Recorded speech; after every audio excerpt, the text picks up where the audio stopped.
Dib Diédhiou, enfin, mon vrai nom, Djibril Diédhiou. Je fais partie de la première promotion du CESTI, deuxième formule. À la suite des événements de mai 1968, le CESTI avait été fermé, puisque pour le président Senghor, nous étions des révolutionnaires influencés surtout par le maoïsme, c'est ce qu'il disait à l'époque. La deuxième formule, nous avons démarré donc en octobre 1970 avec l'aide canadienne et nous avions donc comme directeur M. Galipo, un monsieur vraiment, je dirais, exceptionnel, très compréhensif, très ouvert. C'était un père en quelque sorte pour nous tous.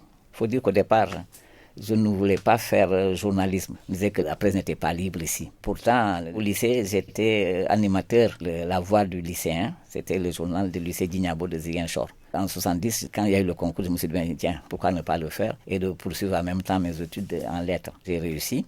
Et là, j'ai trouvé une certaine ambiance. On organisait à l'époque souvent des projections de films sur les journalistes, la presse aux États-Unis, au Canada. Il y avait de petits films comme ça, en noir et blanc. Alors, c'est ça qui m'a fait aimer le journalisme. Comme ma bourse m'avait été coupée, j'ai voulu aller faire des piges au soleil. Et grâce à M. Baradiouf, j'ai été envoyé au Chili. J'étais émerveillé par l'expérience du président Allende. Je suis revenu, j'ai fait un reportage qui a été même repris par Opéra Mundi. Et je suis retourné au soleil, où j'ai passé toute ma carrière. En 1984, je suis venu au CESTI ici comme vacataire et on m'a confié l'enseignement des techniques rédactionnelles en presse écrite en deuxième année. Le plus grand conseil, c'est toujours cette rigueur-là, cette flamme qu'on ne voit plus, qu'on ne sent plus chez les jeunes.